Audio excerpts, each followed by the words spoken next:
ಸತ್ತು ಹೋಗ್ಬೇಕನ್ನೋದೇ ನನ್ನ ಆಸೆಯಪ್ಪ. ಅಮ್ಮ ಹಾಗೆಲ್ಲ ಮಾತಾಡಬೇಡಮ್ಮ, ನೀನು ಸತ್ತು ಹೋಗ್ತೀನಂತ ಈ ನಿನ್ನ ಮಗನ ಹೃದಯದ ಮೇಲೆ ಬರೀ ಬೇಡ ಅಮ್ಮ. ನಾ 100 ವರ್ಷ ಬದುಕಿದರು ನಿನ್ನ ಮಮತೆಯ ಮಡಿಲಲ್ಲಿ, ಕರುಳಿನ ನೆರಳಲ್ಲಿ ಅಮ್ಮ. ಯಾವುದೇ ಕಾರಣಕ್ಕೂ ನೀನಿಂತ ಮಾತಾಡ್ಬೇಡ. ನಾನು ಕುದುರೆಯಲ್ಲಿ ಹೋಗುವ ಹನ್ನೆಲೆ ನಿಮ್ಮಪ್ಪ ಸತ್ತು 20 ವರ್ಷ ಆದರೆ ನಾನು ಯಾವ ಹೆಸರದಲ್ಲಿ ನೋಡಿಲ್ಲ. ನಿನ್ನ ಮಾತೆ ನೋಡುತ್ತಾ ನಾನು ಕಾಲ ಕಳೆದಿದ್ದೀನಪ್ಪ. ಅದಕ್ಕೆ ನಿಮ್ಮ ತಾತ ಮುತ್ತಾತರ ಈ ಉಳಿಸಿದ ಆಸ್ತಿಯನ್ನು ನೀನು ಉಳಿಸಿಕೊಂಡು ಹೋಗಬೇಕು, ಈ ಮನೆಗೆ ಬೆಳಕಾಗಬೇಕು ಅನ್ನೋದೇ ನನ್ನ ಆಸೆ ಅಮ್ಮ. ಮಾತ್ರ ದೇವೋಭವ ಎಂದು ಮನವರಿತ ಮಹಾನುಭಾವಿಗಳು ನುಡಿದ ನುಡಿಮುತ್ತುಗಳು ಹೇಗಮ್ಮ ಸುಳ್ಳಾಗುತ್ತೆ? ಮಗನಿಗೆ ಮೊದಲು ದೇವರು ತಾಯಿಯಲ್ಲವೇ? ನಿಜ, ಮೊದಲು ದೇವರು ತಾಯಿನೇ. ಆದರೆ ಮಕ್ಕಳು ಬೆಳೆದ ದೊಡ್ಡವರಾದ ಮೇಲೆ, ಮನೆಯ ಆದ ಮೇಲೆ ಮುತ್ತು ಕೊಟ್ಟ ಹೆಂಡತಿ ಬಂದಾಗ ತುತ್ತು ಕೊಟ್ಟ ತಾಯಿನ ನಾಯಿ ಸಮಾನ ಮಾಡೋದು ಮಕ್ಕಳು ಜಗತ್ತಿನಲ್ಲಿ ಇದ್ದಾರಪ್ಪ. ಅದಕ್ಕಿಂತ ಹೆಚ್ಚು ಮತ್ತೆ ಈ ಜಗತ್ತಿನಲ್ಲಿ ತುತ್ತು ಅನ್ನ ಹಾಕದೆ ಬೀದಿಗೆ ತಳ್ಳುವ ಮಕ್ಕಳು ಜಗತ್ತಿನಲ್ಲಿದ್ದಾರಪ್ಪ. ಅಮ್ಮ, ತಾಯಿ ತಂದೆಯನ್ನು ಭೇದ ಭಾವದಿಂದ ನೋಡುವ ಮಕ್ಕಳು ಮನುಷ್ಯರಲ್ಲಮ್ಮ, ಅವರು ಮೃಗಗಳು. ಆದ್ರೆ ಈ ನಿನ್ನ ಮಗನ ಮನಸ್ಸು ಎಂದಾದರೂ ಅಂತ ಹೀನ ಬುದ್ಧಿಗೆ ಬಲಿಯಾಗುತ್ತೇನಮ್ಮ. ನೀನು ಹೀನ ಬುದ್ಧಿಗೆ ಮುಂದಾಗುವುದಿಲ್ಲ.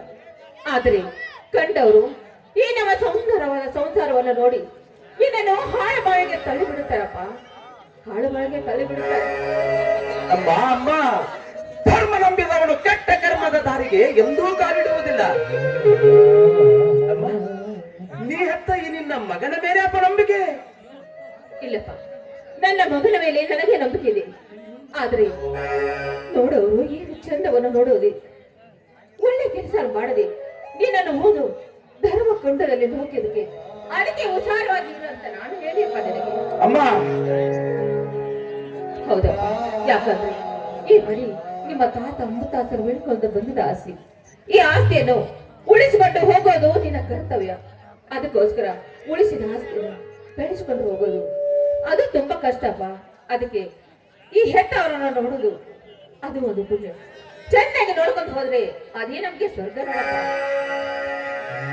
ಅಮ್ಮ, ಈ ನಿನ್ನ ಅಮೃತವಾಣಿಯೇ ನನ್ನ ಬದುಕಿಗೆ ಸ್ಫೂರ್ತಿ. ಅಮ್ಮ, ನಿನ್ನ ಅಮೃತವಾಣಿಯೇ ನನ್ನ ಬದುಕಿಗೆ ಸ್ಫೂರ್ತಿ. ನಿನ್ನ ಮಮತೆಯ ಪ್ರೀತಿಯೇ ನನ್ನ ಬಾಳಿಗೆ ಜ್ಯೋತಿ. ಅಮ್ಮ, ನಿನ್ನ ಮನ ನೋಯಿಸುವಂತ ಕಾರ್ಯ ನಾನೆಂದು ಮಾಡಿದವನನ್ನ ಮುಂದೆ ಮಾಡುವುದಿಲ್ಲ. ಅಮ್ಮ, ನಿನ್ನ ಅಂಗಾಲಿಗೆ ಮುಳ್ಳೆಟ್ರೆ ನನ್ನ ಕಣ್ಣಲ್ಲಿ ರಕ್ತನೇ ಬರುತ್ತೆ ಅಮ್ಮ. ಹೌದಮ್ಮ, ನೋಡಮ್ಮ, ನೀನು ಇಲ್ಲದ ವಿಚಾರ ಮನದಲ್ಲಿ ಮೂಡಿಸಿಕೊಂಡು ಮನ ನೋಯಿಸ್ಕೋಬೇಡಮ್ಮ. ಅಮ್ಮ, ನೀನ್ ಯಾವಾಗಲೂ ನಗ್ತಾನೆ ಇರ್ಬೇಕು.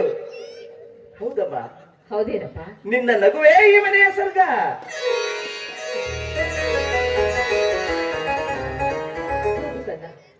ನೀನು ಯಾವತ್ತು ನಗು ನಗುತ್ತಾ ಇದ್ರೆ ಅದೇ ನನ್ನ ಮನಸ್ಸಿಗೆ ಖುಷಿ ಅಂತ.